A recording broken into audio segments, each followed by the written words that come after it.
The river tells the same lesson every day. Power protects until a boundary collapses.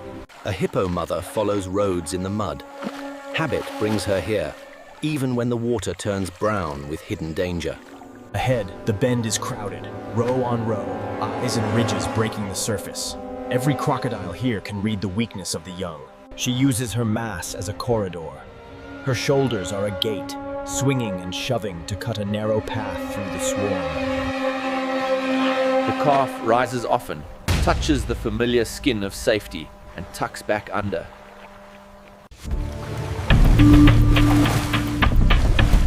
Bask just beneath the line. They track the space between mother and calf with the patience of an ancient predator. She sweeps her head, pushes again, and the water heaves. She will not give them the gap they crave. Or arrive, drawn by the disturbance and the faint distress calls of a young mouth learning the river's dark taste. She opens her mouth in a wide threat gape. Jaws hinge, breath roars, a warning that even the boldest predator understands. Current deepens. Now the tactics change. The crocodiles no longer aim for flesh. They aim for space. Sometimes the calf climbs her back. A little height buys time. A little time buys the distance needed to reach the far bank. They slide between mother and calf, trying to widen the seam. Risk spreads, and boldness grows with every inch of separation. The mother rams again and again. She churns the bed, lifts bodies with her head. Holds a nursery lagoon, shallow and warm. But the distance between habit and safety is a gauntlet of teeth. But she cannot block every line at once. For a breath, the youngster loses contact, and the boundary collapses. Teeth scrape skin without purchase, but the predators are relentless. The river offers no favor to the slow. She slaps down with her chest, bone on bone. The attacker rolls and retreats into the silt. She bites a crocodile across the snout, lifts, and throws. A message of pure, straight aggression. Then a splash. The calf jerks, vanishes in a boil of silt. Mother spins with explosive force. She will not let the river claim what is hers. The calf breaks the surface alive, but the clamp is hard. A battle of weight and shear will begins. She grips the attacker behind the head. Pressure builds until the crocodile releases for one single, desperate breath. They use tight water and weight to break the pattern of separation. The far shore is within reach. Today, the margin held. Her calf survives by staying close, nose to skin, heart to heart in the shadow of the Nile. The line breaks. The river erupts into short, violent jolts as ridges and swirls rise from every angle. Crocodiles seize soft parts first to end movement quickly. They use tight water to slow the mother's turns. Boldness grows, and so does her fury. In this moment, she is no longer a grazer, but a wall of pure aggression. She churns the bed, lifting bodies with her head.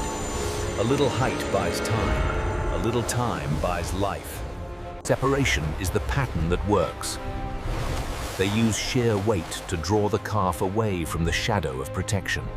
She snaps and roars.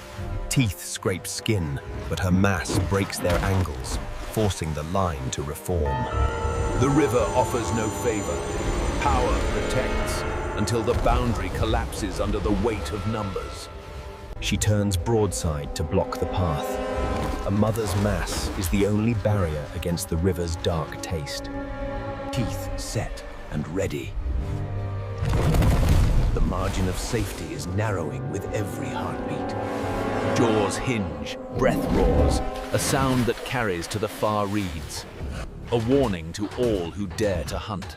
The calf survives by staying close, nose to skin, following a path it cannot see through the silt.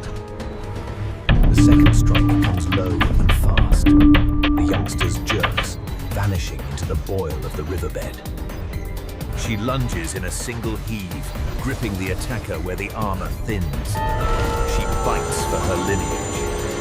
Crack of bone followed by foam. She breaks the pattern of the attack with raw, crushing force. The river telling the same lesson. In depth, the water belongs to the mass, but the swarm never tires. Dung showering marks the boundary.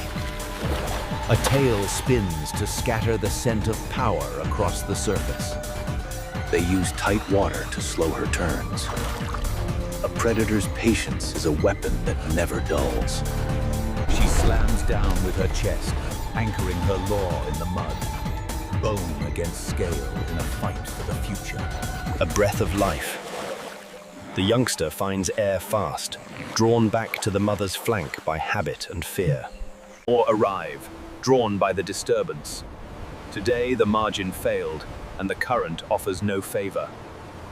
She positions her body between teeth and calf. A wide yawn displays tusks like ancient tools of war. In the mid-channel, the struggle reaches its peak.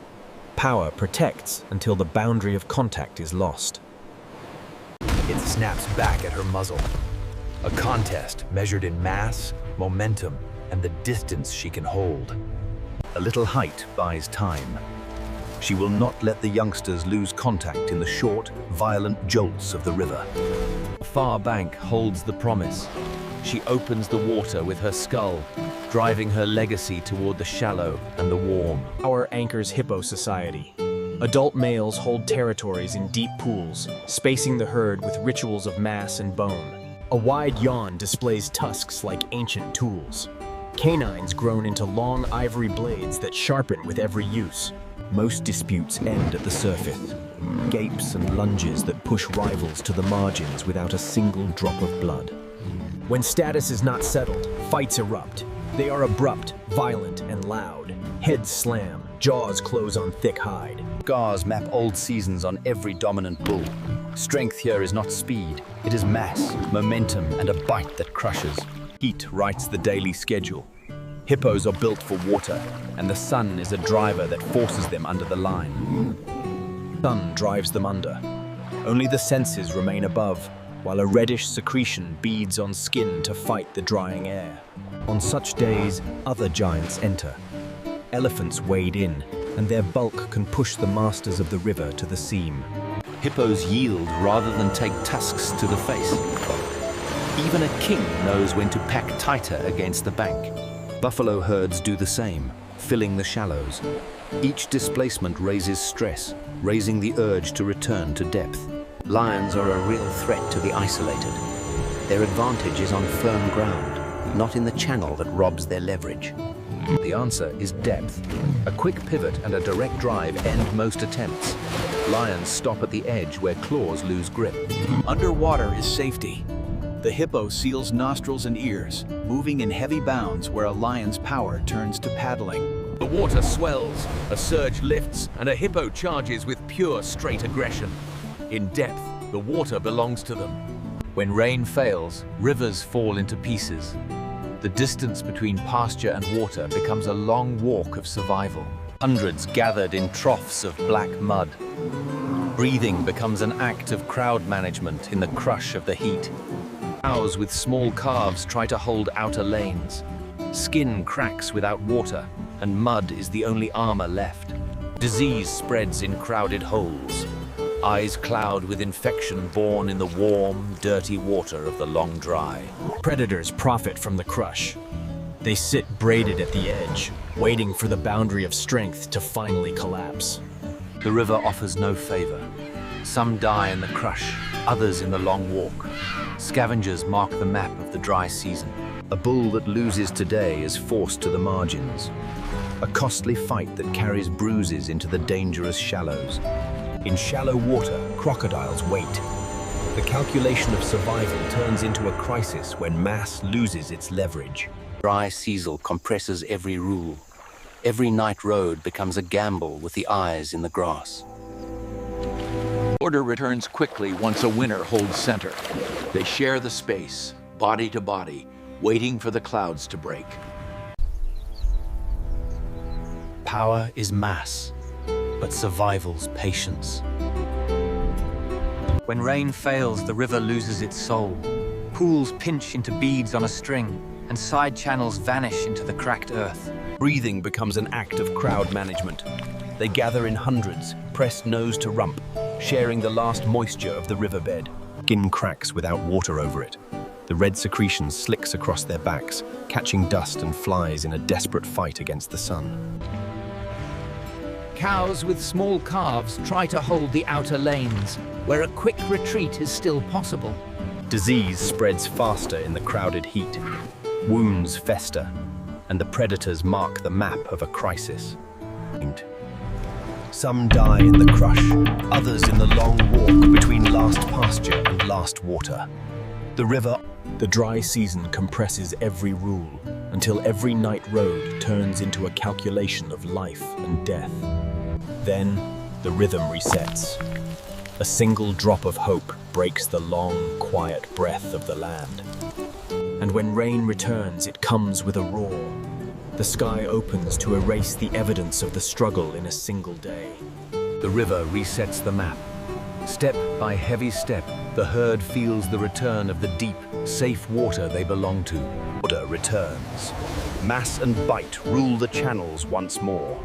The giants of the Nile reclaim their throne. They ride on the mother's back when depth rises, nose to skin, safe within the shadow of her massive flank. In depth, the water belongs to the hippos. Every resident is part of the same tapestry. The contest between hunger and caution resets with the sun. Waiting for another chance. The river tells the same lesson every day. A wide yawn is a message. Stay back or face the crushing bite that knows no surrender. The youngster learns the sight. Courage is born from fear, and survival is a quiet map of habit. As the sun sinks, the masters of the river prepare to claim the shore. Every stride is a quiet agreement with the land. Dung showering marks the path. Scent and power anchor the society of the river. They turn every patch of green into fuel. Mass is the shield. Hunger is the driver. River offers no favor, only the current of time. Every creature plays its part in the circle. In the end, the family is whole, the margin held, and the story of the river continues in their blood. Eyes is but a shadow, resolve is absolute. The masters of the water move on, step by heavy step.